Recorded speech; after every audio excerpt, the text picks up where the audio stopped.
Hi guys, very good evening to you all. My name is Utkarsh and welcome to the YouTube channel of Legal Edge by Top Rankers. In this session, we are going to talk about the current legal knowledge for the month of July 2024. तो कौन से important topics हैं, उनका क्या relevance है, right? कितना समझना है, कितना नहीं समझना, because with less than 4 months left it is very important कि यहाँ से हमारा करंट अफेयर्स और सीएल के हर टॉपिक इंपॉर्टेंट हो जाता है, राइट? भले वो हमें कितना छोटा लगे बट वो इंपॉर्टेंट हो जाता है, बिकॉज यहाँ से लीगल में अगर अपन बात करें तो पैसेजेस बन सकते हैं। प्लस जो नए नए टर्म्स आते रहते हैं जिनको हम जितना ज्यादा समझेंगे उतना ही इजी हो जाएगा उन पैसेज को इंटरप्रेट करना। और ऑब्वियसली अगर हम पैसेज इंटरप्रेट कर पाएंगे, समझ पाएंगे, तो क्वेश्चंस भी करना आसान हो जाएगा। ठीक है, चलो तो स्टार्ट करते हैं। सबसे पहले इंपॉर्टेंट टॉपिक्स। तो सबसे पहला इंपॉर्टेंट टॉपिक, या बोल सकते हो जुलाई की जो सबसे बड़ी हेडलाइन थी वो यही थी, that is new criminal law acts, right? तो हमारे जो क्रिमिनल लॉ एक्ट्स है वो बहुत पुराने थे, राइट? 100 150 साल पुराने थे, जिनको फाइनली हमने चेंज किया है और अब ये एनफोर्स भी हो चुके हैं फ्रॉम द 1 जुलाई 2024, राइट? उसके बारे में पूरा डिटेल में समझेंगे, क्या क्या चेंजेस आए वो भी समझेंगे। हाई सीज ट्रीटी राटिफाई करना है इंडिया को, तो हाई सीज क्या होता है, इस ट्रीटी से क्या अचीव करना चाहते हैं, क्या क्या प्रोपोजिशंस हैं, वो सारी चीजें समझेंगे। Then the draft digital competition bill.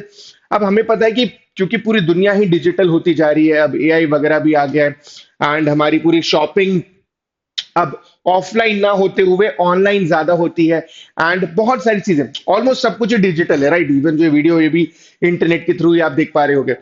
ठीक है, तो अब इसमें कंपटीशन एक्ट जो है, कंपटीशन लॉ जो है, पहले क्या था, वो ऑफलाइन में ज्यादा था, बट अब ऑनलाइन में इसको कैसे रिप्लेस करें, राइट? एक्सपोज क्या होता है, एक्स-एंटे क्या होता है, उन सारी चीजों पे अपन डिस्कस करने वाले हैं। And last but not the least is the Maharashtra special public security bill. ठीक है, तो एक नया बिल आया है महाराष्ट्र के लिए, स्पेसिफिकली नक्सलिज्म से रिलेटेड है, राइट? इसका क्या इंप्लीमेंटेशन है एंड मतलब क्या बोलना चाहा है इसमें, क्या चेंजेस आ रहे हैं, क्या स्पेशल एक्ट, क्या स्पेशल प्रोविजंस हैं, उन सारी चीजों को अपन समझेंगे। ठीक है, तो सबसे पहले the new criminal law acts. सबसे पहले we are talking about BNS, the changes made in the BNS. BNS is Bharatiya Nyaya Sanhita, which has replaced the Indian penal code. ठीक है, अब इनकी डेप्थ में जाने से पहले एक बार थोड़ी सी इसकी हिस्ट्री समझ लेते हैं, राइट? तो हमें पता है कि तीन मेजर क्रिमिनल लॉज हैं हमारे, या थे हमारे, that is IPC, CrPC and the Indian evidence act. ठीक है, ये तीन हमारे मेजर लॉस थे, ये तीनों बहुत पुराने थे। ठीक है, तो हुआ क्या, अब लाने का पर्पस क्या था उस टाइम पे? तो IPC was enacted in the year 1860। ठीक है, इंप्लीमेंट हुआ था ये 1862 में, बट इनैक्ट हो गया था, मतलब कंसेंट वगैरह मिल गई थी इन द ईयर 1860। अब इसको लाने का पर्पस क्या था? तो फर्स्ट लॉ कमीशन जो थी वो थी लगभग 1833 में आई थी। ठीक है, 1833 में आई थी। उसको लाने का पर्पस ये था कि इंडिया में, आप यू मस्ट बी नोइंग कि ब्रिटिशर्स रूल्ड इंडिया, ठीक है, over a significant period of time. सब उससे पहले क्या हुआ था, ब्रिटिश राज से पहले क्या था, एक कंपनी थी जिसका नाम था ईस्ट इंडिया कंपनी। ठीक है, तो क्या हुआ, ब्रिटिशर्स खुद ना आते हुए, मतलब खुद पूरा कंट्रोल ना लेते हुए, उन्होंने ईस्ट इंडिया कंपनी को भेजा था। ईस्ट इंडिया कंपनी 1600s से थी, राइट? लगभग 100 150 साल से बिजनेस कर रहे थे। बट जैसे होता ना कंपनी में क्या होने लगा था कि वहां पे, अच्छा, जैसे बहुत सारे लोग बोलते हैं कि इंडिया में करप्शन बहुत ज्यादा है वगैरह वगैरह वगैरह, ये ब्रिटिशर्स में ज्यादा था उस टाइम पे। कैसे, आई टेल यू। तो हुआ क्या, कंपनी रियलाइज, या कंपनी को समझ में आया कि हम जितना ज्यादा प्रॉफिट दिखाएंगे उतना ज्यादा हमें टैक्स देना पड़ेगा, किसको? ब्रिटिशर्स को, दैट इज जो क्राउन है उसको, यूके में, इंग्लैंड में, राइट? तो क्या हुआ, वो लॉस दिखाने लगे। Over a period of time crown को ये समझ में आया कि वहां पर ये लोग जो जो यहाँ पर ईस्ट इंडिया कंपनी है, वो करप्शन ज्यादा करने लगे। एंड क्योंकि उनके लोगों को इंडियन लॉज नहीं आते थे, बिकॉज ऑब्वियसली इंडिया में तब क्या होता था, हर प्रोविंस का अलग अलग कानून था। तो हो सकता है एमपी में अलग कानून हो, महाराष्ट्र में अलग लॉ हो, राजस्थान में अलग लॉ हो, and becomes very difficult, right, कि आपको हर जगह कानून पता हो। अभी अगर अपन सोचें तो हम एक स्टेट से दूसरे स्टेट बहुत इजीली ट्रैवल करते हैं, बहुत इजीली स्विच कर जाते हैं, आज सच बहुत डिफिकल्टी नहीं आती है। बट अगर हर जगह का अलग कानून होगा तो कितना मुश्किल हो जाएगा हमारे लिए। वैसे ही प्रॉब्लम ब्रिटिशर्स फेस करते थे। इसीलिए फिर उनको रियलाइज हुआ over a period of time कि एक जरूरी चीज है, दैट इज कि पूरे इंडिया में एक लॉ हो। सो दैट रेगुलेट करना इजी हो जाए। And that was the complete purpose कि फर्स्ट लॉ कमीशन आई, राइट। लॉर्ड थॉमस मैकुले उसमें थे। उनको जिम्मेदारी दी गई कि आपको एक पीनल कोड बनाना है, ठीक है। एक पीनल कोड बनाना है पूरे इंडिया पे जो एप्लीकेबल होगा। और फिर ये स्टार्ट हुआ 1834 में, राइट। 20-22 साल लगे इसको बनाने में, एंड देन फाइनली फिर वो 1860 में इस पे अमेंड मिल गया। अमेंड मिल गया मतलब इनैक्ट हो गया, कंसेंट मिल गई, एंड फिर वो फाइनली 1862 से इंप्लीमेंट होने लगा, ठीक है। तो अपना आईपीसी जो है वो बहुत पुराना है, 150 साल से भी ज्यादा, अराउंड 160-165 ईयर्स। सीआरपीसी जो है, अच्छा बहुत सारे लोगों को ये लगता है कि सीआरपीसी ना 1973 का है। ये बात सही है, जो रिसेंट वाला तो 1973 का था, बट पूरा नया नहीं है वो, ठीक है। वो पुराने एक्ट से ही लिए गए थे। तो इसकी जो हिस्ट्री आती है, अब क्योंकि आईपीसी आ गया था, तो ऑब्वियस सी बात है कि इसको सप्लीमेंट करने के लिए आईपीसी क्या है, आईपीसी है सब्सटैंटिव लॉ। सब्सटैंटिव लॉ क्या करता है, आपको आपके राइट्स, आपकी ड्यूटीज बताता है, बट इसको एनफोर्स भी तो करवाना होगा, इसका प्रोसीजर भी तो बताना होगा। तो उसके लिए क्या जरूरी होता है, प्रोसीजर लॉ, राइट। ये अपन ने अपनी क्लासेस में पढ़ा है। अब प्रोसीजर लॉ क्या था, सीआरपीसी। तो ये सबसे पहले आया 1861 में, क्योंकि आईपीसी अकेला कुछ नहीं कर सकता, ठीक है। आईपीसी सिर्फ ये बताता है मर्डर क्या है, मर्डर की पनिशमेंट क्या है, अरेस्ट करना है, फिर कस्टडी में लेके जाना है, फिर चार्जशीट बनेगी, फिर ट्रायल चालू होगा, फिर जजमेंट आएगा, फिर सजा दी जाएगी। ये सब कहाँ दिया गया है? ये सब सीआरपीसी में दिया गया था। तो अगर ये नहीं होगा तो ये इसके होने का भी कोई फायदा नहीं है, ठीक है। तो 1861 में ही सबसे पहले आया, देन अमेंड हुआ, 1882 में हुआ, देन 1898 में हुआ, देन 1923 में हुआ, and then I think if I am not wrong 1973 में फाइनल हुआ था। तो over a period time changes आते गए, ठीक है। जैसे हमारे आईपीसी में भी चेंजेस आए। जैसे if you must be knowing कि सिडिशन जो था ना वो ओरिजिनल एक्ट में नहीं था, ओरिजिनल आईपीसी में नहीं था। इवन दो वो चाहते थे, बट बोला जाता है मिस कर दिया, भूल गए थे। वो सिडिशन जो है एक अमेंडमेंट के थ्रू आया था। इसलिए जब तक सिडिशन का सेक्शन था, उसका सेक्शन नंबर था सेक्शन 124A, एक अमेंडमेंट के थ्रू आया था इन द ईयर 1870, ठीक है। तो वैसे आईपीसी में भी चेंजेस होते गए, बट ये पहली बार होगा जब इंडिया का इंडिपेंडेंट इंडिया ने खुद के अपने क्रिमिनल लॉज बनाए हैं पूरे पूरे तरीके से, ठीक है। वैसे ही एविडेंस एक्ट जो था, अगेन अब आईपीसी बनाए, सीआरपीसी बनाए, तो एविडेंस भी चाहिए, राइट। कि क्या एविडेंशियरी वैल्यू होगी, कौन कौन से एविडेंस लिए जाएंगे, क्या क्या प्रोसेसेस होंगे, ये भी इंपॉर्टेंट है। तो ये आया था 1872 में। अगेन इसकी भी हिस्ट्री है कि इनकी भी जरूरत थी। अब इसको चेंज करके क्या बना दिया गया, भारतीय साक्ष्य अधिनियम, बीएसए। सीआरपीसी क्या हो गया, बीएनएसएस, भारतीय नागरिक सुरक्षा संहिता, एंड ये हो गया अपना भारतीय न्याय संहिता, ठीक है। तो ये चीज है। तो बेसिकली बताने का पर्पज ये था कि इसकी हिस्ट्री क्या रही है एंड इसकी जरूरत क्यों है। अब इसलिए जरूरत है बिकॉज ये सब कानून बहुत पुराने हो गए, ठीक है। जैसे आईपीसी में ना जो मिनिमम फाइन था वो 10 रुपए था। आज के टाइम में when we are in the year 2024, I think 10 रुपए का amount as a fine as well, बहुत मतलब it seems like a joke कि आपने 10 रुपए का फाइन मांगा है, ठीक है। हाँ, लेकिन जब ये 1860 में था तो 5 रुपए, 10 रुपए, इवन 1 रुपए भी बहुत सिग्निफिकेंट अमाउंट, ठीक है। इवन अपन 50 साल 100 साल पुरानी बात करें तो भी 10 रुपए का अमाउंट बहुत बड़ा है। बट आज के टाइम पे 10 रुपए इज नॉट अ, मतलब कुछ भी नहीं है वो, ठीक है। और जो मैक्सिमम भी था वो 1000 रुपए का फाइन जा रहा था, जो कि बहुत कम था, जिसमें चेंजेस करना जरूरी थे, राइट। इम्प्रिजमेंट के फॉर्म को चेंजेस करना जरूरी था। वैसे ही जैसे अभी के टाइम पे जीरो एफआईआर लाना जरूरी था, ठीक है। थोड़े जेंडर न्यूट्रल लॉज बनाना जरूरी था, राइट। चीजों को डिजिटल करना जरूरी था। जैसे अभी हम पढ़ेंगे डिजिटल कॉम्पिटिशन बिल एक्ट भी, क्योंकि अब ऑब्वियसली जरूरी हो गया है वहां पर कि डिजिटल जब सारी चीजें हो रही हैं तो अपने जो एफआईआर है वो भी थोड़ा डिजिटल हो जाए, राइट। कि अपन ई एफआईआर फाइल कर पाए। तो ये सारी चीजों की जरूरत थी जो कि पहले वाले एक्ट्स में नहीं था, एंड सिग्निफिकेंट चेंजेस लग जाते जिसको समझाना मुश्किल होता। अब इसके प्रोज एंड कॉन्स है, बहुत सारे लोग इसके अगेंस्ट हैं, बहुत सारे लोग इसके फॉर है। कुछ मतलब कोई भी लॉ परफेक्ट नहीं बनता, उसमें कुछ ना कुछ चीजें रह जाती है, राइट। जैसे अभी अपन डिस्कस भी करेंगे तो उसमें कुछ चीजें आपको समझ में डेफिनेटली आएंगी। अब इसमें हुआ क्या है, first time the term child has been defined, इससे पहले डिफाइंड नहीं था। तो यहां पर क्लियरली बोला गया any person below the age of 18 years is a child. इससे पहले man was defined, women was defined, gender was defined, but a child was not defined. अब चाइल्ड को डिफाइन करने की जरूरत क्यों पड़ी, बिकॉज हुआ क्या है, एक सेपरेट एक सेपरेट चैप्टर आ गया, ठीक है, किस पे? विमेन एंड चाइल्ड पे। अब ऑब्वियसली बात है कि अगर हमने एक सेपरेट चैप्टर दिया है विमेन एंड चाइल्ड पे, वहां पे इट इज नेसेसरी कि पहले हम ये तो बताएं कि विमेन कौन होता है, चाइल्ड कौन होता है। विमेन के बारे में ऑलरेडी दिया हुआ था, चाइल्ड के बारे में नहीं दिया था। एंड जब तक ये इंफॉर्मेशन नहीं होगी कि चाइल्ड होता कौन है, it will be difficult and it will create ambiguity. इसीलिए चाइल्ड की डिफाइन किया गया। देन डॉक्यूमेंट में जो इंपॉर्टेंट चीजें आई वो क्या था कि इलेक्ट्रॉनिक्स एंड डिजिटल रिकॉर्ड्स भी इंक्लूड कर लिए।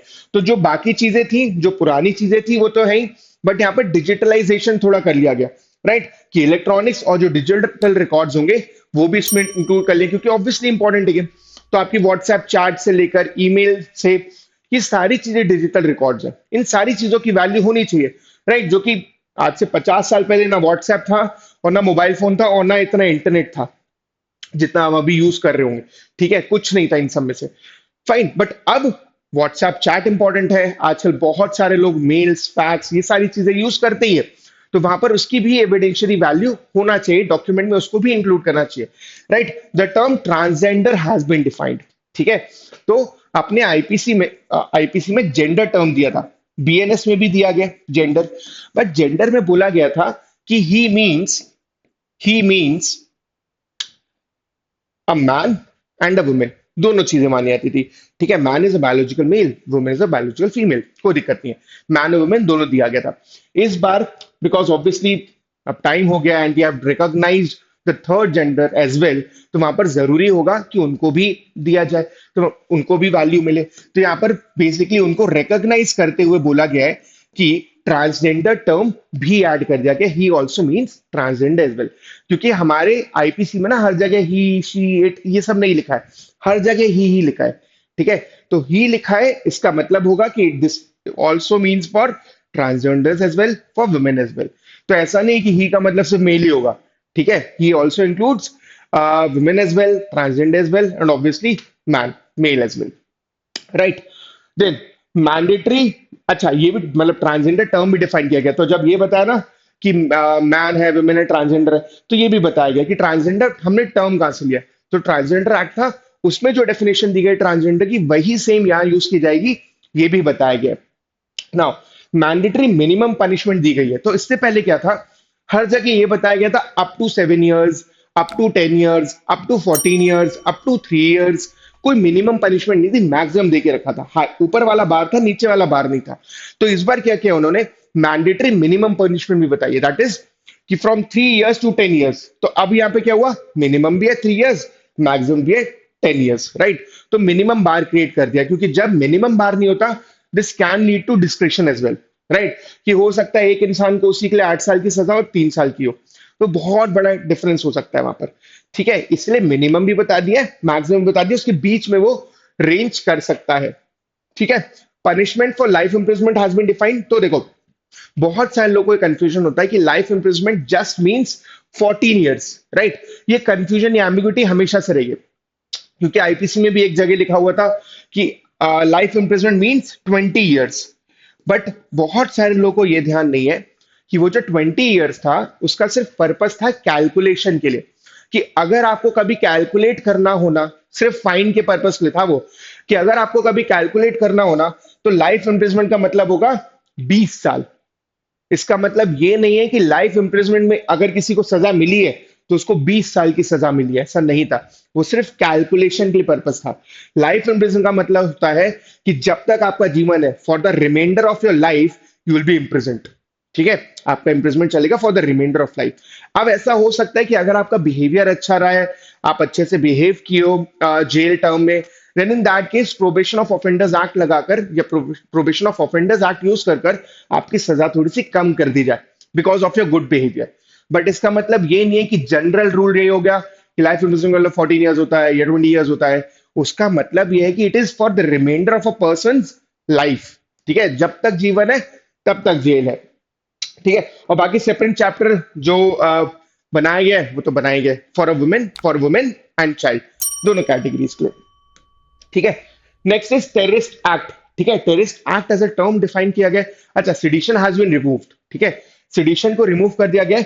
Section 377 has been completely remove. तो there was a landmark case law by the name Navtej Singh Johar, ठीक है, बहुत सारे केसेस आए सेक्शन 377 को लेकर, रिकॉग्निशन ऑफ थर्ड जेंडर को लेकर, राइट। बट फाइनली वहां पर नवतेज सिंह जौहर का केस आया था। नवतेज सिंह जौहर के केस में बोला गया था कि यस, होमोसेक्सुअल्स की भी आइडेंटिटी होगी, एज इन कि वहां पर 377 में अगर कंसेंटिंग होमोसेक्सुअल्स हैं तो उनको पनिश नहीं किया जाएगा। तो 377 का कुछ पार्ट ऑपरेट करना बंद कर दिया था, वो अनकॉन्स्टिट्यूशनल हो गया था। बट अभी भी 377 का कुछ पार्ट ऑपरेटिव था। दैट वाज अगर वो नॉन कंसेंशुअल है, ठीक है, होमोसेक्सुअल्स के बीच में भी अगर नॉन कंसेंशुअल है तो वो 377 में आता था, ठीक है। Then bestiality as an offence था 377 के अंदर ही, बट उसको कंप्लीटली रिमूव कर दिया गया फ्रॉम द बीएन, मतलब बीएनएस में उसको इंक्लूड ही नहीं किया है, ठीक है। देन टेररिस्ट एक्ट को इंक्लूड किया गया सेक्शन 113 में। अब टेररिस्ट एक्ट जो है ना वो यूएपीए में भी दिया गया है, ठीक है। यूएपीए आई थिंक सब लोग जानते हैं यहाँ पर, राइट। एंड सेक्शन 113 में भी दिया गया। अब प्रॉब्लम यह है कि यूएपीए में लेके जाएं या बीएनएस में लेके जाएं, तो इसमें भी बताया गया है कि it will be up to the decision. अब वो डिसीजन किसका होगा, तो ये भी बताया गया है कि not below the rank of superintendent of police, ठीक है। तो सुप्रिटेंडेंट ऑफ पुलिस और उनकी ऊपर की रैंक के जो लोग हैं वो डिसाइड करेंगे कि क्या ये केस बीएनएस में लेके जाना चाहिए या यूएपीए में लेके जाना चाहिए, और जो भी वो डिसाइड करेंगे उसके हिसाब से वो उस पर्टिकुलर एक्ट में लेकर जाया जाएगा। For example, the superintendent of police decides कि this particular case should be treated or should be under the BNS, then in that case BNS के अंडर लाई करेगा एंड उसके थ्रू फिर आपकी सारी चीजें होंगी, पनिशमेंट मिलेगी, राइट। बट वहीं अगर डिसाइड किया गया कि वो यूएपीए में होना चाहिए, यूएपीए में जाना चाहिए, तो फिर वहां पर ट्राई किया जाएगा, ठीक है। सेक्शन 113 में दिया गया, फाइन। हाँ, यूनिटी और इंटीग्रिटी सारी चीजें यहाँ पर समझाई गई है। अच्छा, adultery as an offence was removed, ठीक है। So there was a very famous case law by the name Joseph Shine, ठीक है। Joseph Shine is Union of India, जिसमें एडल्ट्री एज एन ऑफेंस को रिमूव कर दिया गया था। अब उसका भी पर्पस था, उसका भी लॉजिक था, एंड दैट वाज कि इसमें विमेन को एज एन ऑब्जेक्ट दिखाया जा रहा है, एज अ प्रॉपर्टी दिखाया जा रहा है ऑफ मेल। तो उसमें बहुत सारे उनके पॉइंट्स थे, उनके बहुत सारे ऑब्जेक्शंस थे इसको लेकर, ठीक है। तो जो मेजर ऑब्जेक्शंस थे वो ये थे कि दिस शोज कि women is property of a male, क्योंकि होता क्या था इसमें, केस कौन कर सकता था, एक मेल कर सकता था, ठीक है। एक मेल केस कर सकता था दूसरे मेल पे जिसने सेक्सुअल इंटरकोर्स किया उसकी वाइफ के साथ, ठीक है, विदाउट हिज कंसेंट या सारी चीजें जानते हुए। तो यहां पर क्या हुआ, women is being treated as a property, women is being treated as an object, जो कि एक मेजर चीज थी। दूसरी चीज यहां पे क्या थी, this was not gender neutral. Gender neutral क्यों नहीं था, इसमें दो प्रॉब्लम्स थी। पहला, जैसा अभी अपन ने डिस्कस किया कि यहाँ पे only a male can file a case against a male. What in that case, जहां पर एक मेल ने किसी दूसरी वुमेन के साथ, फीमेल के साथ इंटरकोर्स किया हो एंड इस मेल की वाइफ को पता चल जाए, तो वो केस फाइल नहीं कर सकती थी for an offence of adultery, because this case can was only to be filed by a male, ठीक है। तो ये गलत था। दूसरी चीज ये गलत थी इसमें, इसमें एक मेल विमेन के ऊपर केस नहीं कर सकता, ठीक है। तो अगर एक फीमेल ने, अगर एक वाइफ ने इस टाइप का कोई एक्ट किया तो वहां पे उसको पनिश नहीं किया जा सकता। Yes, it was a ground for divorce, that's a different thing, but वहां पर एडल्ट्री के लिए पनिश नहीं किया जा सकता था, ठीक है। तो ये जो पर्टिकुलर एडल्ट्री का सेक्शन था वो जेंडर न्यूट्रल नहीं था, ये बोला गया था by the Supreme Court in the case of Joseph Shine, and it was struck unconstitutional because ये आर्टिकल 14 को इन्फ्रिंज कर रहा था, ठीक है। इक्वालिटी बिफोर लॉ को इन्फ्रिंज कर रहा था, ठीक है। ये कुछ मेजर रीजंस थे जिसकी वजह से जोसेफ शाइन के केस में बोला गया था यार this needs to be turned और this needs to be held unconstitutional and adultery as an offense was removed. Earlier this was given in section 497 of IPC, but अब यहां पर इसको फिर से लाया गया अंडर सेक्शन 84, ठीक है। उसमें बोला गया कि whoever takes or entices away any woman with criminal intent, ठीक है। अब यहां पर अगेन वही प्रॉब्लम है, तो अपन ने जैसे बात की ना स्टार्टिंग में कि कुछ सारे परफेक्शन नहीं होता एक लॉ में, राइट। तो ये कुछ इनपरफेक्शन है कि अगेन वहां पर यही प्रॉब्लम होगी कि ये जेंडर न्यूट्रल नहीं है। तो जो प्रॉब्लम पहले हमने जिसका थोड़ा सा सॉल्यूशन निकाला था, हम वापस उसी जगह आ गए, एंड अगेन ये एक जेंडर न्यूट्रल लॉ नहीं होगा, कुछ जेंडर न्यूट्रल लॉज भी आए इस बार डेफिनेटली, बट अगेन यहाँ पर जेंडर न्यूट्रलिटी नहीं रहेगी। जैसे वोयरिज्म है, voyeurism has been made gender neutral. So now what is voyeurism? Voyeurism earlier was only an offence against a women, not a man. तो वॉयरिज्म क्या होता है कि सपोज कोई इंसान यहाँ पर कोई किसी मेल को, अब हो गया वो, किसी मेल को या फीमेल को सेक्सुअल एक्टिविटी में एंगेज होते हुए देखे, या कोई जैसे बहुत बार अपन देखते हैं ना, बहुत सारे के स्कैम्स चल रहे होते हैं मॉल्स में, चेंजिंग रूम के जो स्कैम्स होते हैं, राइट, जहाँ पे कुछ तरह के वीडियोस बना लिए आते हैं, वो सब वॉयरिज्म में आते हैं। अब यहां पर इंक्लूड किया गया है male as well as female. जब मैं मेल बोल रहा हूं तो मतलब man as well as women, दोनों उसमें इंक्लूड कर लेगा, जेंडर न्यूट्रल बना लिया गया है। ठीक है। सेक्शन 69 को पिनलाइज किया गया। सेक्शन 69 एज एन ऑफेंस आया है, एक नया ऑफेंस आया जिसमें बोला गया कि अगर आप कोई सेक्सुअल इंटरकोर्स करते हो with a women bye deceitful means. अब डिसीटफुल मीन्स क्या है कि अगर आपने यहाँ पे फॉल्स प्रॉमिस किया है मैरिज का, फर्स्ट, सेकंड एम्प्लॉयमेंट का, थर्ड प्रमोशन का, फॉल्स प्रॉमिस किया और आप किसी वुमेन के साथ सेक्सुअल इंटरकोर्स करते हो, तो और ऑब्वियसली ये डिसीटफुल मीन्स है, तो आप सेक्शन 69 में लायबल किए जा सकते हो। इससे पहले ये नहीं था, इसको एज एन ऑफेंस इंक्लूड किया गया है। ठीक है। सिडिशन को अगेन हटा ही दिया गया, उसके लिए टेररिस्ट एक्ट एक चीज आ गई है। Now when we turn to now we turn to BNSS, that is Bharatiya Nagarik सुरक्षा संहिता। अब इसमें क्या दिया गया, किसको रिप्लेस किया इसने? सीआरपीसी को। ठीक है, कोड ऑफ क्रिमिनल प्रोसीजर 1973। अब इसमें अपन एक एक चीजें समझते हैं। तो first is hierarchy of courts, right. तो हायरार्की ऑफ कोर्ट्स में क्या होता है, एकदम बेसिक पे जाते हैं। तो होता क्या है आपके, इसको मैं एक एग्जांपल के थ्रू समझाता हूँ। तो लोएस्ट कोर्ट जो होता है, जो एकदम लोएस्ट कोर्ट होता है, वो होता है अपना ये जेएमएससी। यहाँ पे मैं क्रिमिनल कोर्ट्स की बात कर रहा हूँ, ठीक है, this is specifically for criminal courts, ये सिविल कोर्ट्स नहीं है। ठीक है। तो सबसे पहले होता है JMSC. JMSC is judicial magistrate of second class. ठीक है, judicial magistrate of second class. इसके ऊपर आता है JMFC, judicial magistrate of first class. अब judicial magistrate of first class में से ही एक लीडर चूज किया जाता है, ठीक है, जिनको अपॉइंट किया जाता है एज सीजेएम। ये आपने डेफिनेटली सुना होगा, that is chief judicial magistrate. अब चीफ जुडिशियल मजिस्ट्रेट के ऊपर होता है असिस्टेंट सेशंस जज, असिस्टेंट सेशंस जज, और उनके ऊपर आता है एडिशनल सेशंस जज या सेशंस जज। ठीक है, ये हायरार्की होती है। एंड इन सबसे ऊपर होता है हाई कोर्ट जज, ऑब्वियसली, इसको मैं यहां पे लिख देता हूं, हाई कोर्ट जज। ठीक है।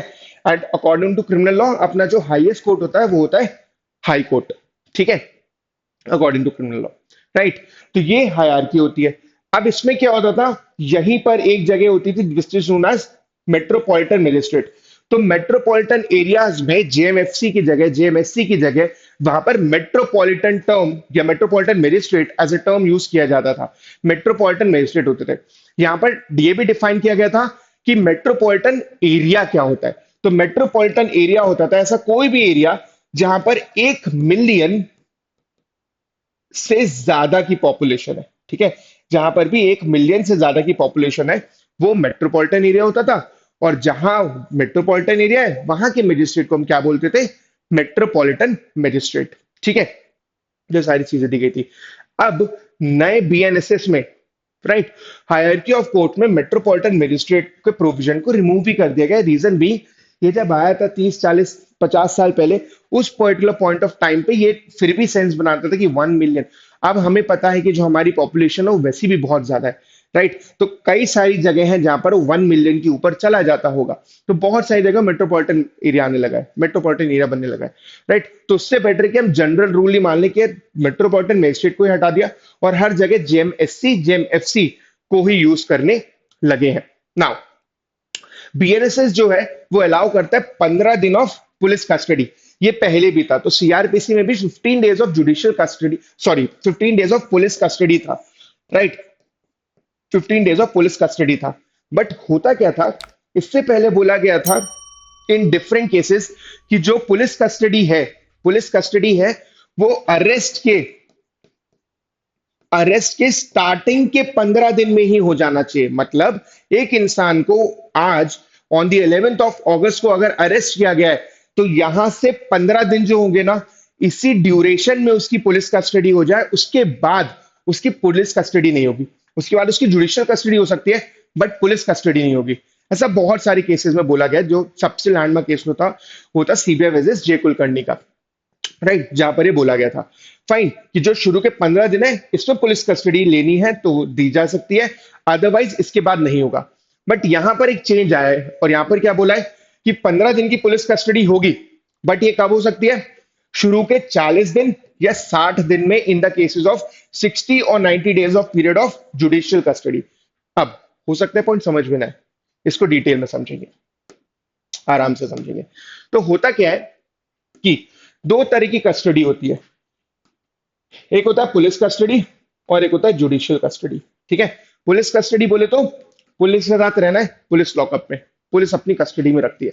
पुलिस कस्टडी जो है वो मैक्सिमम टाइम पीरियड जो दिया है वो दिया है 15 डेज का, 15 दिन बस, इससे ज्यादा नहीं है। तो पुराने लॉ में भी यही था, नए लॉ में भी यही है कि 15 दिन की ही पुलिस कस्टडी हो सकती है, इससे ज्यादा नहीं होगी। जुडिशियल कस्टडी जो होती है वो दो पार्ट में डिवाइड है, दो तरीके से है। वो होती है या तो 60 डेज या तो 90 डेज। पुराने कानून में भी यही था, अभी के कानून में भी यही है। ठीक है, अब कौन से केसेस में 60 डेज, कौन से केसेस में 90 डेज, ये समझने वाली बात है। अब 60 डेज हर उस ऑफेंस में, ऐसा कोई भी ऑफेंस जिसकी पनिशमेंट अप टू 10 ईयर्स है, ठीक है, अप टू 10 ईयर्स है, उसमें जो जुडिशियल कस्टडी होगी वो 60 डेज की होगी मैक्सिमम। ठीक है, ये दिया गया है अप टू, मतलब 60 डेज दिया गया है। और ऐसा कोई भी ऑफेंस, मान लो किसी इंसान पे एक्यूजेशन है कोई ऐसे ऑफेंस की जिसकी पनिशमेंट 10 साल से ज्यादा है, या लाइफ इंप्रिजमेंट से ज्यादा है, सॉरी लाइफ इंप्रिजमेंट है, या डेथ पेनल्टी है, देन इन दैट केस वहां पर 90 डेज की जुडिशियल कस्टडी हो सकती थी। ठीक है, 90 डेज की। तो ये 60-90 का रूल है। 60 डेज, 10 साल तक की सजा वाला कोई ऑफेंस किया है तो 60 डेज की जुडिशियल कस्टडी। अगर कोई ऐसा ऑफेंस किया जिसमें 10 साल से ज्यादा की सजा है, या लाइफ इंप्रिजमेंट है, या डेथ पेनल्टी है, तो 90 डेज की जुडिशियल कस्टडी। इसका सिंपल कोरिलेशन जो था, इसका सिंपल यूज जो था, वो था सिर्फ ये समझने के लिए कि कितने टाइम में चार्जशीट फाइल की जानी चाहिए। ठीक है, कितने टाइम में चार्जशीट फाइल की जानी चाहिए। तो इन केसेस में बोला जाता था कि 60 डेज में चार्जशीट फाइल होना चाहिए, इसमें 90 डेज के अंदर चार्जशीट फाइल हो जानी चाहिए थी, ये बोला गया था। ठीक है, अब चेंज क्या है, पहले क्या बोला गया था? तो सीबीआई वर्सेस जे कुलकर्णी के केस में बोला गया था कि शुरू के 15 दिन के अरेस्ट में, जैसे आज अगर अरेस्ट किया है तो अब से 15 दिन के अंदर ही पुलिस कस्टडी मिलेगी, अगर दी गई तो, उसके बाद नहीं मिलेगी पुलिस कस्टडी। अब क्या बोला है कि ये जो 15 दिन ना, 15 दिन है, ये जरूरी नहीं कि स्टार्टिंग के ही 15 दिन हो। तो अगर कोई 60 डेज वाला केस है, मतलब अप टू 10 ईयर्स वाला है, तो इसमें शुरू के 40 दिन में से ये 15 दिन हो सकते हैं पुलिस कस्टडी के। ठीक है, तो 60 में से 40 दिन, सॉरी। और अगर कोई 90 डेज वाला केस है, मतलब किसी पे ऐसा एक्यूजेशन है कि उसने 10 साल से ज्यादा का ऑफेंस किया हो, या लाइफ इंप्रिजमेंट किया हो, या वाला ऑफेंस किया हो, या डेथ पेनल्टी वाला किया हो, देन इन दैट केस शुरू के 60 दिन में से ये 15 दिन पुलिस कस्टडी में रह सकते हैं। ठीक है, तो थोड़ा सा रिलैक्सेशन दे दिया गया है, दैट्स इट, और कुछ नहीं है। आई होप ये समझ में आया होगा। Now next is bail. ठीक है, बेल के बारे में बताया गया। तो हुआ क्या था, इसमें भी एक हिस्ट्री है। तो एक बहुत फेमस केस जो है हुसैनरा खातून का, राइट, एक पीआईएल फाइल की गई थी बाय द पर्सन नेम हुसैनरा खातून, जिसमें ये समझ में आया था कि बिहार में ऐसे बहुत सारे, बिहार या इवन इन जनरल भी ऑल ओवर इंडिया, राइट, जब ये स्टडी और ज्यादा की गई और ज्यादा समझा गया तो समझ में ऑल ओवर इंडिया ये प्रॉब्लम है क्या, कि बहुत सारे लोग उस टाइम पे, जहां से हम 40, 50, 60 साल पुरानी बात करें, बहुत सारे लोगों को अधिकार नहीं पता होते थे। आज ये बहुत ईजी है, राइट। अगर कुछ स्कैम हुआ कल रात को, वो सुबह तक पूरी दुनिया को पता चल जाएगा, बहुत ईजिली है, राइट, बहुत ईजिली सब पता चल जाता है सबको। उस टाइम पे नहीं पता चलता, लोगों को अपने बेसिक अधिकार नहीं पता थे। तो कई सारे लोग थे जो अंडर ट्रायल प्रिजनर थे। अंडर ट्रायल प्रिजनर मतलब जिनका ट्रायल चल रहा था, राइट, और ट्रायल में टाइम लगता है। तो कई सारे ऐसे लोग थे जिन्होंने ऑफेंस, पता है कौन से किए थे, जिसमें मैक्सिमम सजा 3 साल 5 साल की है। वो पता है कितने साल से जेल में थे? 15 साल 20 साल से जेल में थे। क्या ये सेंस बना रहा है? The answer is no. अगर एक इंसान ने कोई ऐसा ऑफेंस किया है जिसकी पनिशमेंट मैक्सिमम 3 साल है और वो 10 साल से जेल में है, तो उसका आर्टिकल 21 इन्फ्रिंज हो चुका है, बहुत ज्यादा, राइट। तो इस टाइप के केसेस समझ में आए, तो वहां पर ये फिर रूल बना, एक नया सेक्शन आया सीआरपीसी में, जो था सेक्शन 436A, ठीक है, जिसमें रिलैक्सेशन दिया गया, जिसमें बोला गया कि अगर मान लो मैं हूं और मुझ पे कोई ऑफेंस का चार्ज लगा है, मुझ पे कोई एक्विजिशन लगा है और मेरे ऊपर ट्रायल चल रही है, ठीक है, तो अगर उसमें जो मैक्सिमम सजा है वो है 10 ईयर्स की, अगर मैक्सिमम सजा है 10 ईयर्स की उस पर्टिकुलर ऑफेंस में, और मैं ऑलरेडी लगभग 5 साल से जेल में हूं, 5 साल या इससे ज्यादा टाइम हो गया है मुझे जेल में रहते रहते, और मैं एक अंडर ट्रायल प्रिजनर हूं, तो वहां पर I will have the right to be granted bail, मुझे वहां पर बेल मिल जानी चाहिए अगर मैं बेल देने को रेडी हूं तो। इसका सिंपल सा पर्पस ये था कि ये जो अंडर ट्रायल प्रिजनर्स हैं, अगर कोई 10 साल या कोई 3 साल की सजा की है, वो ऑलरेडी 150-2 साल से जेल में है, उसको रिलीज किया जा सकता है, अदरवाइज उसका आर्टिकल 21 इन्फ्रिंज हो रहा है, राइट। प्लस जरूरी है कि ट्रायल जल्दी जल्दी हो, ऐसा नहीं हो कि किसी का ट्रायल होते होते 7 साल 10 साल हो गए, because if the same person जिसका ट्रायल इतने टाइम से चल रहा है बाद में वो एक्विट हुआ भी, तो कोई सेंस नहीं बनाएगा। तो अगर किसी को 7 साल की सजा होनी थी मैक्सिमम उस पर्टिकुलर ऑफेंस के लिए, वो ऑलरेडी 5 साल से जेल में और आपने उसको एक्विट भी कर दिया, तो भी उसकी लाइफ के 5 साल तो चले गए ना, राइट। तो इस टाइप की चीजें ना हो, इसलिए वो एक्ट बना था, इसलिए वो सेक्शन आया था, इसलिए वो प्रोविजन आया था। आई होप ये क्लियर होगा। अब यहां पर क्या किया है, यहां पर इस चीज को थोड़ा सा चेंज कर दिया है, राइट। और ये चेंज सिर्फ इतना है कि अगर मान लो सिंगल चार्ज है, अगर मुझ पे एक ही चार्ज लगा है, एक पर चार्ज का मतलब ये कि बेसिकली कौन से ऑफेंस है, जो हेडिंग होती है, जैसे murder is a charge, rape is a charge, kidnapping is a charge, sedition अब नहीं है, पहले था, वॉज अ चार्ज, ठीक है, तो हेडिंग जो होती है वो चार्ज होता है, ठीक है। अब यहां पर ये बोला गया कि अगर किसी पे मल्टीपल चार्जेस है, फॉर एग्जाम्पल मान लो एक इंसान पे grievous hurt, simple hurt, wrongful restraint, wrongful confinement, 4 charges लगे, तो उसको ये चीज का एडवांटेज नहीं मिलेगा, इस रूल का एडवांटेज नहीं मिलेगा। बट अगर मान लो किसी पे एक ही चार्ज लगा है ग्रीवियस हर्ट का, तो उसको इसका एडवांटेज अभी भी मिलेगा। तो इससे क्या करना चाहे, सिर्फ इतना कि यार अगर किसी मल्टीपल चार्जेस लगे मतलब वो थोड़ा सा तो गड़बड़ है, right. Then in that case ये फैसिलिटी या ये पर्टिकुलर सेक्शन का रिलैक्सेशन नहीं मिलता है। अदरवाइज किसी पे सिंगल चार्ज है तो उसको इस चीज का रिलैक्सेशन मिल सकता है, ठीक है ना। द नेक्स्ट पार्ट, अब यहां पर क्या हुआ है, बीएनएसएस में प्ली बार्गेनिंग के प्रोविजन को थोड़ा सा लिमिट कर दिया गया, और अब ये सिर्फ सेंटेंस बार्गेनिंग में। पहले क्या होता था, चार्ज बार्गेनिंग थी और सेंटेंस बार्गेनिंग दोनों था, राइट। तो चार्ज बार्गेनिंग क्या था कि अगर मल्टीपल चार्जेस है तो कुछ चार्जेस कम करा सकते हैं, अल्टीमेटली द पर्पज इज कि सजा कम होना चाहिए। यहां पर उसको लिमिट करते हुए सिर्फ और सिर्फ सेंटेंस बार्गेनिंग में ले आए हैं, ठीक है, कि जो सेंटेंस है वो थोड़ा लाइटर सेंटेंस मिलेगा, राइट। कि अगर मान लो मैंने प्ली किया कि मुझे प्ली बार्गेनिंग में जाना है and I am guilty of the offence, जो भी जिसका भी एक्विजिशन उस पर लगा है, तो जो वो 7 साल की सजा होती थी वो 5 साल की हो जाएगी, वो 4 साल की हो जाएगी, वो 3 साल की हो जाएगी। तो इस तरीके से प्री ट्रायल नेगोशिएशन हो पाएगा, ठीक है।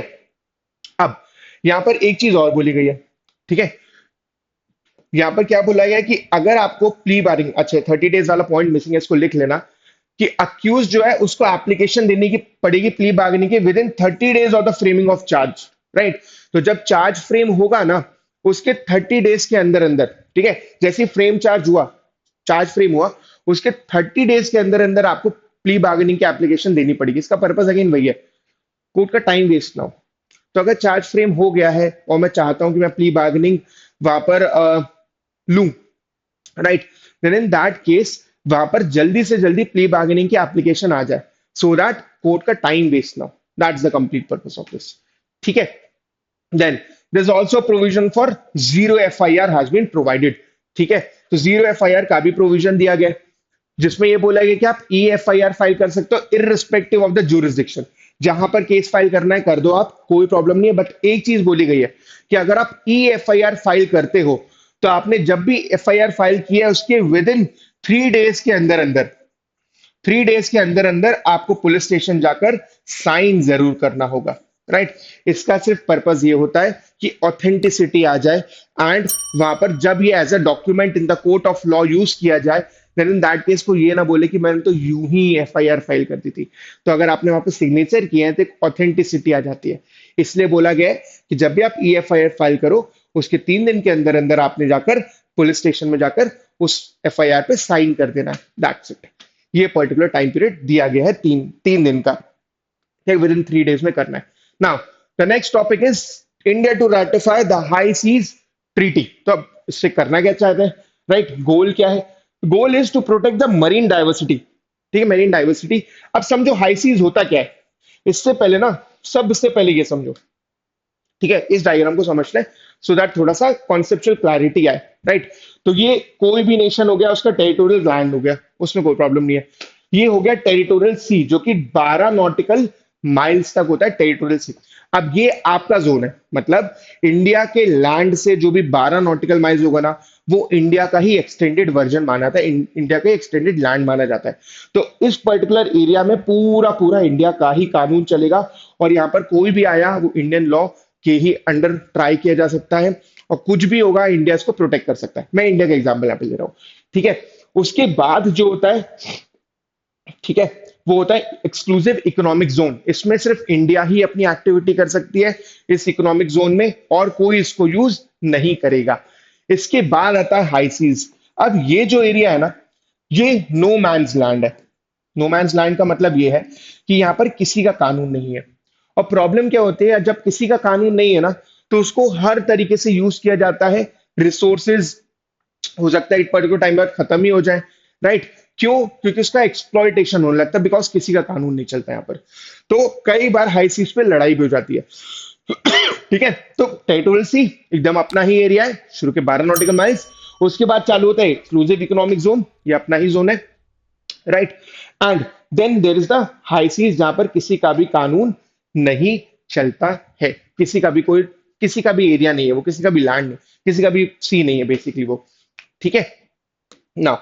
अब इससे क्या अचीव करना चाहें कि ओशन रिसोर्सेज जो है वो इस तरीके से यूज किए जाए ताकि एनवायरमेंट को हार्म ना हो, और ऐसा भी नहीं हो कि वो बहुत जल्दी डिप्लीट हो जाए। बेसिकली सस्टेनेबल डेवलपमेंट टाइप कुछ है यहाँ पर, कि ऐसा नहीं हो कि हम सब कुछ खत्म कर दें एंड आगे वाली जनरेशन के लिए कुछ भी ना बचे, राइट? तो ये इस ट्रीटी से साइन, मतलब अचीव करना चाहते हैं, राइट? अभी क्या है, लगभग 20 साल से चल रही थी, मतलब बहुत पुरानी ट्रीटी है, बहुत सारे टॉक्स इसमें हुए हैं, एंड जरूर अब चाहते हैं कि फाइनल स्टेज में आकर इसको एकदम बस खत्म किया जाए, ठीक है, राटिफाई किया जाए, सो दैट इसका इम्प्लीमेंटेशन चालू हो जाए। अब अगर इंडिया इसको राटिफाई करती है तो क्या इंप्लीकेशंस होते हैं? अगर इंडिया इसको राटिफाई करती है तो then India will be bound by this, ठीक है। फिर वो इसके अगेंस्ट कोई एक्शन नहीं ले सकते, मतलब फिर वो उसके अगेंस्ट नहीं जा सकते। इट इज जस्ट लाइक कि आपने इस कानून को माना है, अब आप इसके अगेंस्ट नहीं नहीं जाओगे, ठीक है। That's the complete purpose. Fine. तो अब यहाँ पर क्या हुआ है, एमपीएस बनाए जाएंगे, मरीन प्रोटेक्टेड एरियाज बनाए जाएंगे, जहां पर लिमिट किया जाएगा हार्मिंग ऑफ एनवायरमेंट को, ठीक है।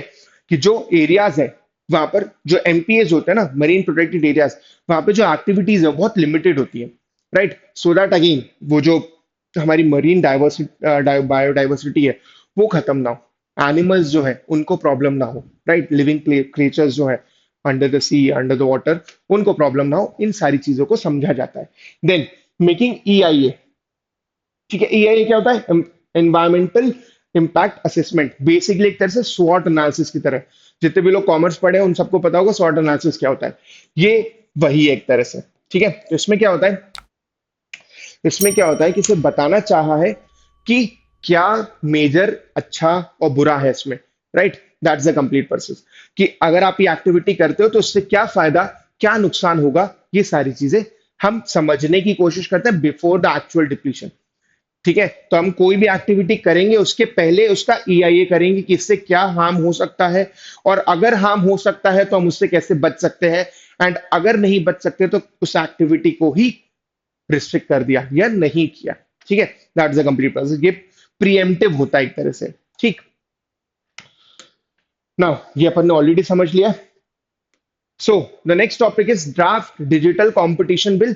इसका अगेन पर्पस वही है कि क्योंकि हम डिजिटलाइजेशन में बहुत ज्यादा जाने लगे, it become super duper important कि हम वहां पर ये भी समझें कि इसका मिसयूज कितने इजीली हो सकता है, राइट? एक तरह से मोनोपोली क्रिएट की जा सकती है। जैसे पहले ऑफलाइन में ये बहुत ज्यादा होता था कि एक पर्टिकुलर मार्केट में या एक पर्टिकुलर रीजन, जैसा आपने कोई मूवीज भी देखी हो तो आपको समझ में आता होगा कि मोनोपोली क्रिएट कर ली गई है, मोनोपोली क्रिएट कर ली गई है या कार्टेल बना लिया गया, तो वहां पर बिजनेस डैमेज होता है, या बेसिकली जो कंज्यूमर होता है, कस्टमर होता है, उसको प्रॉब्लम होती है, राइट, क्योंकि कार्टेल वगैरह बना लिया गया है या मोनोपोली क्रिएट कर ली गई है। वैसा ही यहां पर करना चाहे, ठीक है। और क्या करना चाहते हैं कि अगर कुछ गड़बड़ है तो वो प्रिएम्प्टिव हो, ऐसा नहीं हो कि जब लॉस हो जाए, जब गड़बड़ हो जाए उसके बाद हम एक्शंस लें। अगर हो सकता है तो उसके पहले ही एक्शंस ले ले, प्रिएम्प्टिव मेजर्स ले ले, ताकि वो कंपटीशन गड़बड़ ना हो, कंपटीशन में प्रॉब्लम ना हो, ठीक है। तो एक कमिटी बनाई गई थी, committee on digital competition law.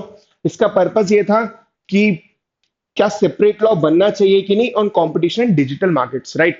Because पिछले 5 से 10 साल में, इवन 10 साल बोला जा सकता है, राइट, इंटरनेट का यूज बहुत ज्यादा होने लगा है, सबके पास इंटरनेट है।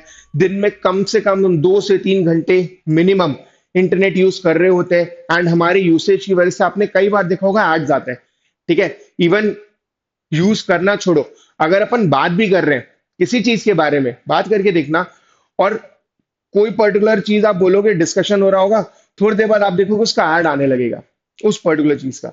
तो कौन से ब्रांड का आ रहा है, क्या हो रहा है, कौन यूज कर रहा है, तो इस टाइप की चीजें हो रही हैं, ठीक, फाइन। तो उसको थोड़ा रेगुलेशन करने के लिए, और क्या उस पर सेपरेट लॉ आना चाहिए नहीं आना चाहिए, उस पर डिस्कशन था, नहीं, राइट। तो लगभग 1 साल से चल रहा है, एंड फाइनल जो आया है वो ये है कि हमें एक्स पोस्ट फ्रेमवर्क पे जाना चाहिए rather than an ex ante, sorry, हमें एक्सपोज फ्रेमवर्क जो है उसको हटा देना चाहिए, या जो अभी तक चल रहा था that was the expose framework. अब हमें इसको चेंज करके ले आना चाहिए एक्स एंटे फ्रेमवर्क में, ठीक है। ये बेसिकली डिसाइड किया गया। अच्छा, अब ये कहां पर चलता है? एक्स एंटे फ्रेमवर्क ना अभी ईयू में चलता है, ईयू इज यूरोपियन यूनियन। वहां पर इस टाइप की चीजें ऑलरेडी चल रही है, तो हमने थोड़ा बहुत आइडिया वहां से लिया है। अब इससे कुछ प्रोज एंड कॉन्स हैं, जैसे कि हर चीज के होता है, उसको अपन समझेंगे, राइट।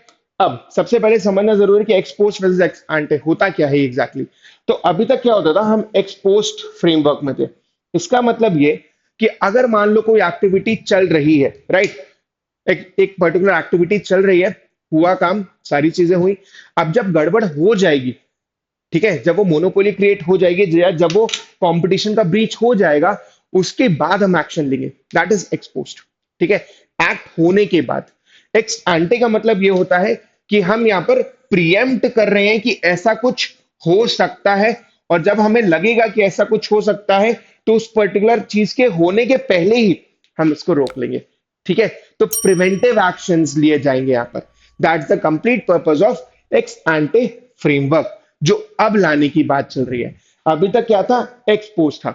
तो इसमें प्रॉब्लम क्या है, आप जब तक समझोगे क्या हुआ है, तब तक हो सकता है बहुत बड़ा डैमेज ऑलरेडी हो चुका हो, क्योंकि जिस तरीके से डिजिटल इंडस्ट्री इंक्रीज हो रही है, बढ़ रही है, इंप्रूव हो रही है over a period of time, पिछले 2-3 साल 5 साल, स्पेशली आपने तो कोविड, ठीक है, कोविड के टाइम पे सबने बहुत इंटरनेट यूज किया है, सबने ऑनलाइन बहुत ज्यादा लोग जाने लगे, राइट, इसीलिए जरूरी होने लगा कि उस पर लॉज भी बने। तो जब तक आप रियलाइज करोगे, जब तक आपको समझ में आएगा कोई गड़बड़ है, तब तक ऑलरेडी बहुत बढ़िया कार्टेल हो सकता है, बहुत बड़ी मोनोपोली है जो क्रिएट हो सकती है, राइट। इसलिए वहां पर गड़बड़ होने के बाद एक्ट लिया जाए, इससे बेटर होगा कि आप पहले से ही प्रिवेंटिव एक्शंस ले लो, ताकि ये सारी चीजें नहीं हो। That's the complete purpose of the draft digital competition bill, right. अब इससे करना क्या चाहे, ऑन डोमिनेंट वन, ठीक है, जो डिजिटल मार्केट सेगमेंट्स में ना जो डोमिनेंट एंटिटीज हैं, उनको थोड़ा कंट्रोल करने की कोशिश की गई है, ताकि ऐसा ना हो कि वो मोनोपोली क्रिएट करने लगे, ठीक है। कोर डिजिटल सर्विसेज पे ही गए हैं अभी, बेसिकली उनका जो एम है वो अभी फिलहाल कोर डिजिटल सर्विसेज पे, वो क्या है, ऑनलाइन सर्च इंजन।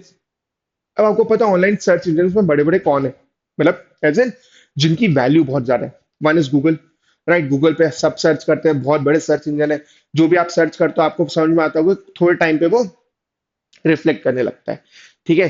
प्लस जैसे बहुत बड़े बड़े एंटिटीज है, एज इन Amazon, Amazon क्या है, इट्स अ मार्केट प्लेस।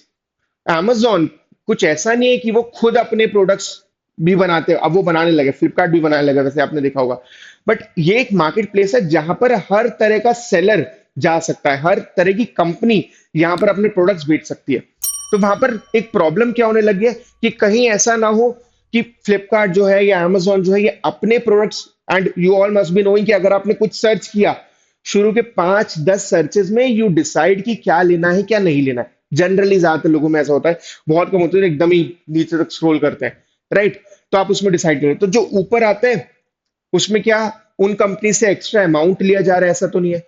ऐसा तो नहीं कि शुरू के 5 में एक्स कंपनी का ही दिखा रहे हैं वो, या जेड कंपनी का ही दिखा रहे हैं वो, बिकॉज वो उनकी खुद की कंपनी है तो अपने प्रोडक्ट्स को फीचर कर रहे हैं, दूसरे को प्रोडक्ट्स को नीचे दिखा रहे हैं, इस टाइप का कुछ तो नहीं है। तो इन सारी चीजों को समझने के लिए, because obviously this affects the decision of a consumer, क्योंकि हम में से बहुत सारे लोग हैं जो अगर एकदम अर्जेंट शॉपिंग करनी है या इन जनरल में शॉपिंग करनी है तो शुरू के 5-10-15 चीजें देखी मैक्स, उसमें से जो अच्छा लगा उसको चूज किया, ऑर्डर कर दिया। अब वो अच्छा है नहीं है, कहीं ऐसा तो नहीं कि उसके नीचे जो अच्छी कंपनीज थी, जो अच्छी कंपनीज है या इन जनरल जो जिनका अच्छा काम होता है वो नीचे है, राइट। ऊपर वाले वही है जिन्होंने एक्स्ट्रा अमाउंट पे किया है, इस टाइप की चीजें ना हो, इस ये रेगुलेट करना चाहते हैं, right. Now Competition Commission of India to designate few companies as systematically significant digital enterprise. ये कौन सी है? जिनका रेवेन्यू ज्यादा है, राइट, जिनकी ब्रांड वैल्यू ज्यादा है, वो यहाँ पर कहलाएंगे systematically significant digital enterprise, right. And इन्हीं को थोड़ा सा कंट्रोल करने की कोशिश की गई है, ठीक। अब यहाँ पे कुछ क्वांटिटेटिव स्टैंडर्ड्स हैं भाई। क्वांटिटेटिव स्टैंडर्ड्स क्या है? कि सिस्टमैटिकली सिग्निफिकेंट डिजिटल एंटरप्राइज, ठीक है। क्या हुआ ये एस एस डी जो है, इनमें कुछ उन्होंने पैरामीटर्स डाल दिए, राइट, कुछ क्वांटिटेटिव एस्पेक्ट्स डाल दिए। अगर आप उसमें फॉल करते हो तो आप ये कहलाओगे, ठीक है, एस एस डी। एंड उसके बाद फिर उसको रेगुलेट किया जाएगा, दैट्स द कंप्लीट पर्पस, ठीक है। अब ये होगा सिग्निफिकेंट फाइनेंशियल स्ट्रेंथ, भाई बताया ना कि एक पर्टिकुलर रेवेन्यू से ज्यादा आपका है क्या, या मार्केट कैप से ज्यादा है क्या, या ग्लोबल में आपका कितना रेवेन्यू होता है, इंडिया में आपका कितना रेवेन्यू होता है, ये सारी चीजों को कंसिडर किया गया है। हाँ, अब चैलेंजेस क्या है इसके? अगेन जब ये आया तो ऑब्वियसली बात है कि जो बड़े टेक जाइंट्स हैं, राइट, जिनकी मोनोपोली बन सकती है, जिनकी मोनोपोली है, उन्होंने इसको अपोज किया, राइट, क्योंकि ऑब्वियसली वहां पर कुछ लॉस हो सकता है ना। अब सबसे बड़ा प्रॉब्लम ये है कि एक्स एंटी रेगुलेशन जो है वो वर्क कैसे करेगा, बिकॉज हमने ये लिया है ईयू से, ठीक है, वहां से ले तो लिया, बट इसके क्या नुआंसेस होंगे हमें ये नहीं पता है अभी। क्या ये सही में वर्क कर पाएगा नहीं कर पाएगा, क्या ये सही चलेगा नहीं चलेगा, प्लस ईयू में कैसा वर्क कर रहा है ये, क्या वहां पे सक्सेसफुल हुआ है कि नहीं, वहां की हमें हिस्ट्री नहीं पता है, राइट। प्लस एक प्रॉब्लम ये है कि जो डिफरेंशिएटिंग फैक्टर्स होता है between the two jurisdictions, right, बहुत मैटर कर। ऐसा हो सकता है कि जो इंडिया का कानून है वो ईयू में ना लगे, मतलब अच्छा ना चले, वैसे हो सकता है जो ईयू में लॉ है वो यहाँ पे काम ना करे, बिकॉज जुरिस्डिक्शन अलग है, लॉज अलग है, लोग अलग है, तो ऐसा हो सकता है, वेरी पॉसिबल, राइट। तो इस पे कुछ फ्रेमवर्क नहीं है, इस पे कुछ पता नहीं है अभी, राइट। नाउ स्टार्टअप्स जो है वो चाहते हैं कि यहाँ पर revision of financial and user based thresholds में, स्टार्टअप्स जो है वो जनरली इसके फेवर में है, रीजन भी कि यहाँ पर जो टेक जायंट्स हैं उनको थोड़ा कंट्रोल किया जाएगा, तो हो सकता है इनका थोड़ा अपलिफ्टमेंट हो, उनको थोड़ा बेटर हो। और पर्पस ये है कि स्टार्टअप्स को थोड़ा प्रोटेक्ट किया जाए, ऐसा ना हो कि मोनोपोली इतनी क्रिएट हो जाए कि स्टार्टअप्स जो है वो थ्राइव ही ना कर पाए इंडियन इकोसिस्टम में, राइट। बट एक प्रॉब्लम इसमें क्या हो सकती है, तो बट बेसिकली जो स्टार्टअप्स है वो चाहते हैं कि जो financial and user based thresholds है उसमें रिवीजन है, राइट, वो मे भी थोड़ा ज्यादा हो या इस टाइप की चीजें वो चाहते हैं। एक प्रॉब्लम इससे ये हो सकती है कि जो इन्वेस्टमेंट आता है बाहर से, उसमें हो सकता है कि थोड़ा सा लिमिट हो जाए। क्यों? क्योंकि स्टार्टअप में इन्वेस्टमेंट ज्यादा आएगा, रिवेन्यू ज्यादा आएगा, तो हो सकता है उनको समझ में आए कि अब हम रेगुलेट होने लगेंगे, क्योंकि एक पर्टिकुलर लिमिट के बाद यू विल बी रेगुलेटेड। वो जो डोमिनेंट वाला था ना, जैसे डी में अगर आप आ जाओगे then you might be regulated. तो ऐसा हो सकता है कि लोग शायद इन्वेस्ट ना करें, इस डर से कि अगर हम बहुत बड़े हो गए तो हमें रेगुलेट कर लिया जाएगा, राइट। तो ये अगेन एक प्रॉब्लम है। तो मे बी इसमें जरूरत है लोगों को और थोड़ा समझाने की कि इसका पर्पस क्या है, एंड ये आपको लिमिट करने के लिए नहीं है, ये लोगों को बचाने के लिए भी है। तो इट इज नॉट लाइक कि कंपनी को रेगुलेट करना चाहते हैं और उनको काम ही नहीं करना देना चाहते, बट इसका एक मेजर पर्पस ये भी है कि जो कंज्यूमर है, जो कस्टमर है, अल्टीमेट कस्टमर है, उसको भी लॉस ना हो, ऐसा नहीं हो कि यहाँ पे मिस इन्फॉर्मेशन जा रही हो, राइट, वो सारी चीजें ना हो। तो यहाँ पे बेसिकली अगर अंडरस्टैंडिंग ज्यादा होगी तो बेटर हो सकता है। Now the last topic, that is Maharashtra special public security bill. ये रिसेंटली आया है अभी। अब इसका एम क्या है? To address the increasing presence of naxalism in urban areas, right. तो अभी तक क्या होता था, नक्सलिज्म जो है वो रूरल एरियाज में था। धीरे धीरे रियलाइज हो रहा है कि वो रूरल एरिया से अर्बन एरियाज की तरफ भी आ रहे हैं, एंड बहुत बार ऐसा देखा गया है कि अर्बन एरियाज में होकर लोगों को वहां पर छुपाया जा रहा है या उनकी एड की जा रही है, मतलब हेल्प की जा रही है from the urban areas, right. And Maharashtra क्योंकि बहुत बड़ा स्टेट है, बहुत इंपॉर्टेंट स्टेट है, इसलिए वहां पर इस टाइप का एक्ट लाने की कोशिश या इस टाइप का बिल या इस पर्टिकुलर लॉ लाने की कोशिश की गई है। ठीक है। अब बिल जो है वहां पे बहुत कंट्रोवर्सी आई है, बिकॉज बहुत स्ट्रिंजेंट प्रोविजन है, ऐसे बहुत स्ट्रिक्ट प्रोविजन है, राइट। मतलब यूएपी के भी एक लेवल ऊपर चले गए। एंड ऑलरेडी बहुत सारे लॉज महाराष्ट्र में है, जैसे MCOCA is a kind of law, जो कि अगेन एक बहुत स्ट्रिंजेंट है, राइट। इस पे आपने बहुत सारे मतलब फेमस सीरीज भी आई थी, नाम मैं अभी भूल रहा हूँ, राइट, वो मकोका पे ही थी। ठीक। तो ऑलरेडी बहुत सारे कानून है, उसके ऊपर एक और कानून लिया है, that is Maharashtra special public security bill. तो इस पे कंट्रोवर्सी हो रही है, इस पे अपोज किया जा रहा है कि जो ऑलरेडी एग्जिस्टिंग लॉज है, अगर हम उसी में थोड़े चेंजेस कर दें तो बेटर होगा, rather than bringing a complete new law in existence, right. चलो तो इसको समझते हैं अब क्या है न्यू प्रोविजंस। कि गवर्नमेंट जो है वो मतलब कोई भी गवर्नमेंट यहाँ पे डिक्लेयर कर सकती है ऑर्गेनाइजेशन को unlawful based on it's activity, right. तो एक पर्टिकुलर ऑर्गेनाइजेशन जो हो सकता है यहाँ पे कुछ गड़बड़ कर रही है, या अगर समझ में आता है कि वो कोई अनलॉफुल एक्टिविटीज में इन्वॉल्व है, देन इन दैट केस उसको यहाँ पर डिक्लेयर किया जा सकता है अनलॉफुल, एंड उन पे एक्शंस लिए जा सकते हैं, ऑब्वियसली उनके मेंबर्स पे भी लिए जा सकते हैं। यहाँ पर चार मेजर ऑफेंसेस है, ठीक है, रिलेटेड टू अनलॉफुल ऑर्गेनाइजेशंस। अगर कोई मेंबर है तो, फंड्स रेस कर रहा है तो, मैनेज कर रहा है तो, असिस्ट कर रहा है अगर अनलॉफुल एक्टिविटीज में, तो ये चार मेजर एक्टिविटीज जो है, ये चार मेजर ऑफेंसेस जो है उसको इंक्लूड किया गया है। ठीक है। देन पेनल्टीज जो है और इम्प्रिजमेंट जो है, पेनल्टीज यहाँ पर जो फाइन के तौर पर है that is from 2 lakh to 5 lakh, imprisonment जो है वो 2 साल से 7 साल के बीच में है। अब यूएपी में इससे थोड़ी सी ज्यादा बड़ी सजा है, ठीक है, इससे ज्यादा स्ट्रिक्ट सजा है। बट यहाँ पर प्रॉब्लम क्या है कि अगर बहुत सारे कानून बन जाएंगे एंड बहुत ज्यादा डिस्क्रिशन हो जाएगा पुलिस के पास, then in that case it might lead to unlawful detentions, right, it might lead to anarchy, right, जिससे जिसकी वजह जो भी एक और रीजन है जहां पर इसको अपोज किया जा रहा है, राइट, कि ऑलरेडी एग्जिस्टिंग लॉज में आप चेंजेस कर सकते थे। अब की प्रोविजंस क्या है, यहां पर ये बोला गया कि इस पर्टिकुलर एक्ट जब ये मतलब लॉ बन जाएगा तो इसमें क्या है, ये कॉग्निजेबल ऑफेंस है और नॉन बेलेबल है। नॉन बेलेबल है मतलब it will be difficult to get bail, it's not like कि बेल मिलेगा नहीं, बट बेल मिलना मुश्किल होगा।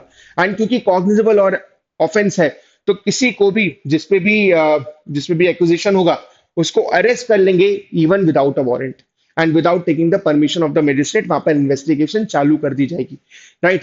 तो अगेन क्योंकि कॉग्निजेबल है, नॉन बेलेबल है, सीरियस ऑफेंस हो जाएगा अपने आप ही, राइट। एंड जनरली ऐसे केसेस में होता है कि बेल मिलना मुश्किल होता है, लंबे टाइम तक आपको जेल में रहना पड़ता है, which again leads to infringement of article 21। And इस वजह से चाहते हैं कि अगर डिस्क्रिप्शन मिल रहा है तो वो बहुत कम हो या इवन डिस्क्रिप्शन ना हो, क्लियर रेगुलेशन हो वहां पर, ठीक है। प्लस यहाँ पर ये भी चाहा है कि फास्ट प्रोसिक्यूशन हो, तो ऐसा नहीं हो कि एक पर्टिकुलर केस जो है, जैसे कुछ लॉज हैं, अपन अगर आईपीसी की बात करें अभी तक या बीएनएस, वहां पे केसेस बहुत लंबे टाइम तक चलते हैं। बट जो हमारे स्पेशल लॉज है, यूएपीए हो गया या इस लॉ से भी जो करना चाहते हैं वो यही है कि प्रोसिक्यूशन जो है वो फास्टर हो, राइट। तो यहाँ पे डिस्ट्रिक्ट मजिस्ट्रेट्स हैं या जो हमारे पुलिस कमिश्नर हैं उनको पावर दी गई है नेसेसरी परमिशन के लिए, राइट। जिससे अगेन क्या हो रहा है कि बाईपास किया जा रहा है सैंक्शन ऑफ हायर अथॉरिटीज, जो हो सकता है जुडिशरी को बाईपास करने की कोशिश की जाए, जो कि अगेन गलत होगा, जिसकी वजह से ऑपोजिशन अपोज किया जा रहा है यहाँ पर, राइट। तो बताने का पूरा पर्पज ये कि सीरियस ऑफेंस होगा, बेल मिलना थोड़ा सा मुश्किल होगा, ऑलरेडी एग्जिस्टिंग लॉज हैं इस पे, ठीक है। UAP as a kind of law, MCOCA as a kind of law जिसको यूज किया जा सकता है, बट अगेन एक नया कानून आ रहा है जिसकी वजह से इसको थोड़ा सा रोका जा रहा है, अपोज किया जा रहा है, राइट। तो हमने चार मेजर चीजें पढ़ी आज। पहला था क्रिमिनल लॉ एक्ट्स, राइट, जो कि अगेन सबसे इंपॉर्टेंट न्यूज थी पूरे जुलाई की। इसके बारे में डिटेल में पढ़ना, because there is a chance कि इस बार के क्लैट में you might find a passage. वो एक हो सकता है, वो दो हो सकता है, बट आई एम एक्सपेक्टिंग कि एटलीस्ट एक पैसेज न्यू क्रिमिनल लॉज पे आए। वो कोई टर्म पे हो सकता है, वो कोई प्रोविजन पे हो सकता है। तो हमें टर्म समझ में आना चाहिए। रटना हमें कुछ नहीं है, बट अगर समझ में आने लगेंगे टर्म्स तो प्रॉब्लम नहीं होगी। जैसे टेररिस्ट एक्ट हो गया, राइट? जैसे जो ये सारी चीजों के प्ली बार्गेनिंग से रिलेटेड हो गया, फाइन, या बेल से रिलेटेड हो गया, जीरो एफआईआर से रिलेटेड हो गया। तो हमें जितने ज्यादा टर्म्स आएंगे उतना इजी हो जाएगा। ठीक है, draft digital competition bill, again something, क्योंकि हम जनरली क्राइम, कॉन्स्टी, कॉन्ट्रैक्ट्स, टॉर्ट्स ये पढ़ लेते हैं, बट डिजिटल ये सीएलके का पार्ट है, तो कई बार ये मिस हो जाता है। फाइन, हाई सीज वाला पॉइंट, इंटरनेशनल लॉ जनरली बहुत सारे लोग का वीक होता है। तो अगर ऐसा हो सकता है कि हाई सीज पे ना आए कुछ, मतलब इस पर्टिकुलर ट्रीटी पे ना आए कुछ, बट इंटरनेशनल लॉ पे कोई पैसेज आ जाए। अब इंटरनेशनल लॉ पे पैसेज आ गया, इट्स ओके, बट आपको टर्म्स आने चाहिए। ठीक है, तो हाइसीज वाला पैसेज इंक्लूड करने का पर्पज ये था कि थोड़ा सा हम इंपॉर्टेंस समझे इंटरनेशनल लॉ की, और बेसिक बेसिक टर्म्स करते जाए। For all the elitians, you will already find this in your LSS videos, legal aptitude short short, right? तो कोशिश करना, कोशिश क्या, देखना ही देखना है आपको एलएसएस की वीडियोस। अंडरस्टैंडिंग बढ़ाओ टॉपिक्स की, अंडरस्टैंडिंग बढ़ाओ टर्म्स की, और फिर वो बनने लगेगा। ठीक है, and last but not the least is the new bill which has been pass by, या जो बिल लाया है महाराष्ट्र में, राइट? तो अगेन इसको आप कंपेयर कर सकते हो यूएपीएसए, इसके बारे में थोड़ा सा रीड कर सकते हो, अंडरस्टैंडिंग बढ़ा सकते हो, नए टर्म समझ सकते हो। बस इतना कर लोगे काफी है। ठीक है, तो अपन को अपनी अंडरस्टैंडिंग बढ़ानी है, टर्म से एक्वेंट होना है, सो दैट वो आखिरी दिन प्रॉब्लम ना क्रिएट करे। The biggest problem that any law aspirant faces currently is, जब हम पैसेज या पेपर खोलते हैं और हमें नए नए टर्म्स दिख जाते हैं, राइट? तो फिर वो पैसेज करने की इच्छा ही खत्म हो जाती है, प्लस वो कॉन्फिडेंस अचानक से गिर जाता है। वहीं अगर वो क्राइम पे आ जाए, वहीं वो कॉन्स्टिट्यूशन पे आ जाए, तो मजा आ जाता है, हम जल्दी जल्दी रीड कर जाते हैं। बट ट्रस्ट मी, यही डिफरेंशिएटिंग फैक्टर होता है।